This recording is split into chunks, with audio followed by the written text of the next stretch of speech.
seperti terjatuh di tengah jalan tol yang ramai. Kamu berdiri kebingungan melihat puluhan kendaraan berlalu lalang penuh kecepatan. Sedangkan kamu sendiri hanya berdiri termangu tanpa pegangan, tanpa tahu arah tujuan, tanpa tahu dari mana harus memulai.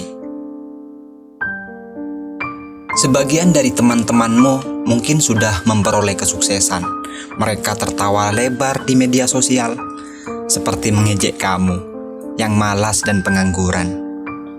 Kamu mencoba menanyakan kabar 1-2 teman yang mungkin bisa memberimu bantuan, yang siapa tahu bisa mengulurkan tangan kepadamu yang sedang kesusahan. Namun sayangnya, mereka sudah terlalu sibuk dan tak lagi punya waktu untuk mempedulikanmu yang tertinggal. Alangkah menyedihkan. Namun ingatlah kawan, kondisi yang sulit melahirkan manusia yang tangguh, sedangkan kondisi yang mudah hanya melahirkan manusia banci. Kamu tahu bahwa Tuhan tidak akan menguji hambanya di luar batas kemampuannya. Serumit apapun kondisimu saat ini, sadarilah bahwa Tuhan sengaja mengujimu karena tahu bahwa kamu mampu. Tuhan ingin membentuk mentalmu dari yang lembek menjadi keras, dari yang rapuh menjadi tak terpatahkan. Dan dengan kondisimu saat ini, Tuhan menunggumu bergerak untuk mengatasi semua rintangan, baik karena sukarela maupun terpaksa. Kamu harus maju habis-habisan dengan kepercayaan akan kekuatan Tuhan. Namun, kamu merasa terlambat untuk kembali memulai. Kamu merasa semuanya sudah terlanjur berantakan. Kamu merasa mustahil untuk melampaui mereka yang sudah pamer keberhasilan. Oh, tidak kawan. Apakah kamu pikir yang lebih dulu memulai adalah yang akan lebih dulu sampai? Apakah pelari maraton yang lebih dulu berlari kencang dapat dipastikan bisa mencapai garis finish duluan? Jawabannya tentu tidak. Pemenang maraton bukanlah mereka yang berlari duluan ataupun yang berlari paling kencang, melainkan ia yang mampu menyeimbangkan antara kecepatan dan daya tahan. Hidup adalah maraton. Yang menang adalah siapa yang bisa bertahan dan bersabar, bukan mereka yang berlari lebih dulu dengan kencang. Dan ingatlah bahwa kesuksesan yang instan tidak akan bisa bertahan lama. Hanya kesuksesan yang penuh dedikasilah yang akan melahirkan seorang legenda. Semakin sulit ujianmu, semakin tinggi pula kelasmu. Sekarang kamu sadar bahwa hidupmu yang sekarang sangat tidak memuaskan. Kamu merasa kalah dan pecundang. Kamu lemah dan tidak becus mengurus hidupmu sendiri sehingga stagnan. Namun kabar baiknya adalah kesadaran adalah separuh dari perubahan. Jangan abaikan kesadaran tentang betapa hinanya kondisimu saat ini, karena itulah modal utama bahan bakarmu untuk maju dan melampaui. Terima kesadaran tersebut secara terbuka. Akuilah bahwa saat ini kamu masih pecundang, tidak bisa apa-apa. Katakan pada dirimu sendiri bahwa kamu itu bodoh, bahwa kamu itu terhina. Dengan begitu, maka misimu adalah bangkit dan berdiri. Kamu harus mulai berjalan dan tidak boleh berhenti, apapun yang terjadi. Tidak peduli tubuhmu bermandikan keringat, atau bahkan kakimu robek dan berdarah. Berjanjilah bahwa tidak akan ada yang bisa untuk membuatmu menyerah. Jangan salahkan siapapun atas penyesalanmu, karena hanya kamulah satu-satunya yang bertanggung jawab atas hidupmu. Maka akuilah secara gagah, akui semua kesalahan-kesalahan yang telah kamu lakukan. Pahamilah bahwa kamu yang dulu bersikap pecundang dengan membiarkan kemalasan berkuasa, kemalasan itu telah menjadi parasit bagi jiwa di masa mudamu yang berharga. Ia mengubur mimpimu dalam-dalam sehingga kamu menjadi tidak sadar telah terjerumus menjadi manusia tak berguna.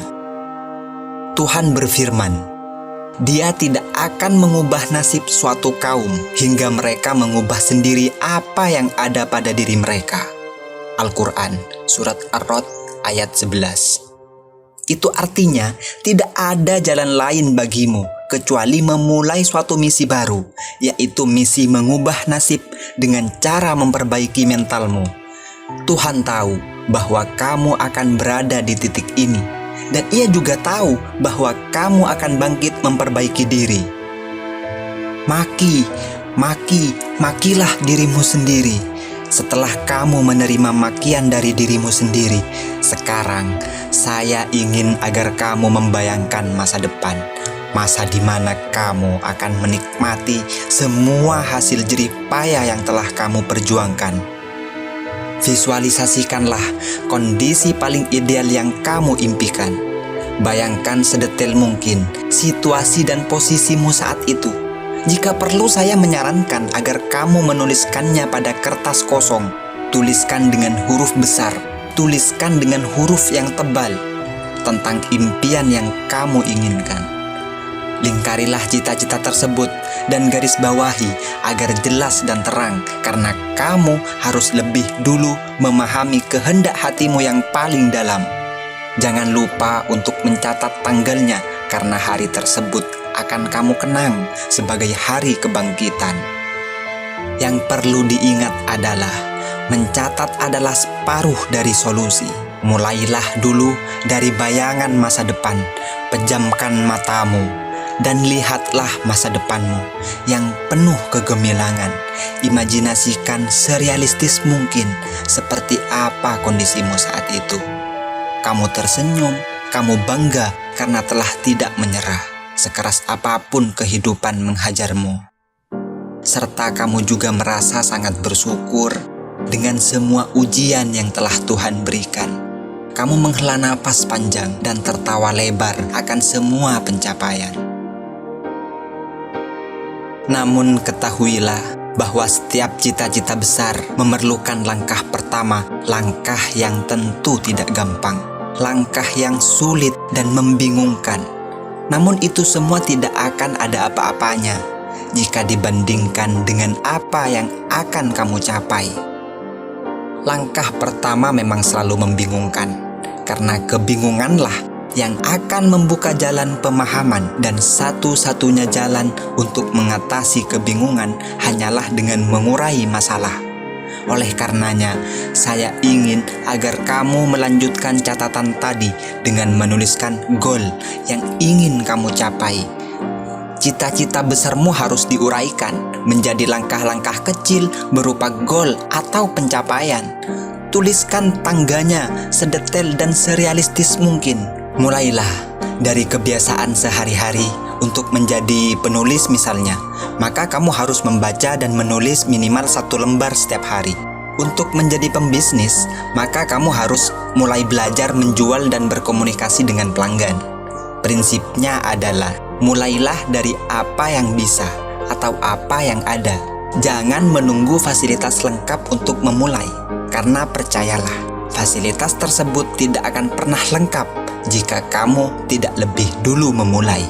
Begitu pula jangan menunggu ide yang sempurna untuk melangkah, karena gagasan hanya bisa disempurnakan oleh proses yang terus-menerus dilakukan. Sekali lagi, prinsipnya adalah mulai dari apa yang bisa atau apa yang ada. Jika kamu ingin menjadi pembisnis sukses, maka yang kamu pikirkan pertama mungkin adalah modal. Padahal sebesar apapun modalnya, tanpa pengalaman dan pengetahuan, maka hanya akan menjadi sia-sia.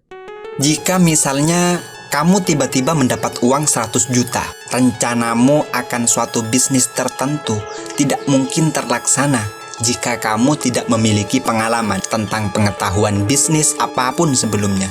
Kamu hanya akan menjadi ragu dan tidak tahu apa yang harus dilakukan dengan uang 100 juta tersebut. Akhirnya uang tersebut akan habis sia-sia tanpa peningkatan apapun yang bermakna. Oleh karenanya, mulailah dari apa yang ada. Tetapkan langkah-langkah kecil setiap hari sebagai kewajiban mendisiplinkan diri. Lalu dalam 6 bulan ke depan, lihatlah apa yang akan terjadi.